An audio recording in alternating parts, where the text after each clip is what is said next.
మరోవైపు మరో 4 రోజులు తెలంగాణలో పలు చోట్ల వర్షాలు కురుస్తాయని వాతావరణ కేంద్రం తెలిపింది. ఇవాళ రాష్ట్ర వ్యాప్తంగా అక్కడక్కడ ఉరుములు, మెరుపులు, బలమైన ఈదురుగాలులతో వర్షాలు పడే అవకాశాలున్నాయని వివరించింది.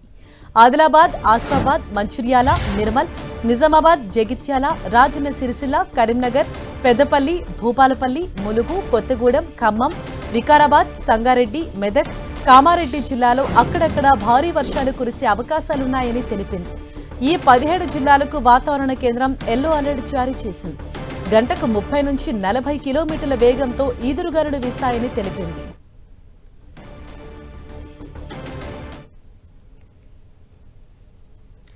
ఇదే విషయంపై మరింత సమాచారంతో మా ప్రతినిధి రాముడు మనకు అందుబాటులో ఉన్నారు. రాముడు, తెలంగాణలో ఇంకా ఎన్ని రోజుల పాటు వర్షాలు కురిసే అవకాశం ఉందని వాతావరణ శాఖ అధికారులు చెబుతున్నారు? ఇప్పటి నుంచి మరొక 3 రోజుల వరకు ఇదే విధమైనటువంటి వర్షాలు కురిసేటువంటి అవకాశం ఉందని వాతావరణ శాఖ అధికారులు చెప్తున్నారు. ప్రతి 3-4 రోజులకు ఒకసారి వాతావరణ పరిస్థితులను అంచనా వేస్తూ అది ఏ విధంగా మారుతుంది, ఏ జిల్లాల్లో ఎక్కువగా వర్షపాతం ఉంటుందనేటువంటి అంశాలపైన అయితే హైదరాబాద్ వాతావరణ కేంద్రం ఎప్పటికెప్పుడు సమాచారాన్ని అందిస్తుంది. ప్రధానంగా ఆదిలాబాద్, నిజామాబాద్, అదేవిధంగా ఉమ్మడి వరంగల్, ఉమ్మడి ఖమ్మం ఈ జిల్లాల పరిధిలో చాలా హెవీగా వర్షం పడుతుంది. ఈ ప్రాంతంలో ఉండేటువంటి దాదాపు 17 జిల్లాల్లో ఒక మోస్తారు నుంచి భారీ వర్షాలు కురిసేటువంటి అవకాశం ఉన్నట్టుగా అధికారులు అంచనా వేసి చెప్తున్నటువంటి పరిస్థితి ఉంది. అయితే గడిచినటువంటి 3 రోజుల క్రితం కొన్ని జిల్లాలకు దాదాపు 2-3 రోజుల పాటు ఆరెంజ్ అలర్ట్ కొనసాగింది. అక్కడ భారీ వర్షాల నుంచి అతి భారీ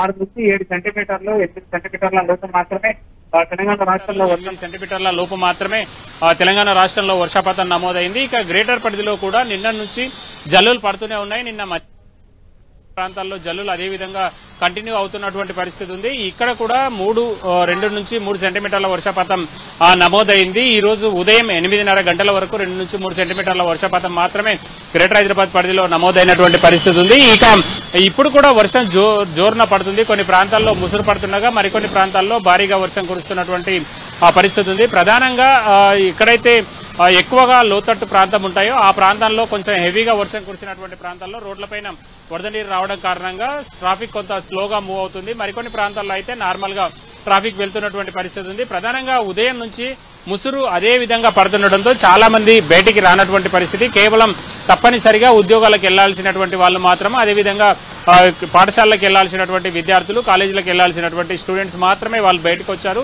మిగతా వాళ్ళందరూ కూడా ఇళ్లకే పరిమితం కావడం జరిగింది. ఈ ముసురు ఎక్కువగా పడుతున్నటువంటి నేపథ్యంలో రోడ్లపైన చిరు వ్యాపారులు కూడా కనిపించడం లేదు. వివిధ పనుల కోసం లేదా వివిధ వృత్తులు చేసుకునేటువంటి చిరు వ్యాపారులు ఎవరు కూడా రోడ్లపైన లేకపోవడం, దీనివల్ల కూడా కొంత ట్రాఫిక్ అయితే అంటే తక్కువగా ఉన్నట్టు మనం చూడొచ్చు. కానీ ప్రధానమైనటువంటి రోడ్లు ఉంటాయి. ఈ ప్రధానమైనటువంటి రోడ్లలో మాత్రం కొన్ని జంక్షన్లలో ఇప్పుడు మనం చూస్తే ఎల్బీ నగర్ కానీ, అదేవిధంగా దిల్సుఖ్ నగర్, కోటి, అదేవిధంగా ఖైరతాబాద్, అమీర్పేట్ ఇట్లాంటి ముఖ్యమైనటువంటి జంక్షన్లు ఏవైతే ఉంటాయో ఈ జంక్షన్లు అయితే ట్రాఫిక్ రద్దీ కొనసాగుతున్నటువంటి పరిస్థితి ఉంది. ఎక్కడైతే కొంచెం వర్షం నీరు ఎక్కువగా పడి అక్కడ రోడ్డు పైన నీరు నిలిచిపోయాయో అక్కడ మాత్రం కొంచెం హెవీగానే ట్రాఫిక్ ఉంది. మొత్తంగా రోడ్లన్నీ కూడా వరద నీటితో స్లిపరీగా ఉండడం కారణంగా చాలా స్లోగా ట్రాఫిక్ మూవ్ అవుతున్నటువంటి పరిస్థితి సిటీలో ఉంది. ఇక ఇది మరొక 3-4 రోజుల పాటు తెలంగాణ వ్యాప్తంగా ఇదే పరిస్థితి ఉండేటువంటి అవకాశం ఉంది. మధ్యాహ్నం తర్వాత మరొకసారి వాతావరణ కేంద్రం ఇప్పటి వరకు జారీ చేసినటువంటి హెచ్చరికలను రివైజ్ చేయనుంది.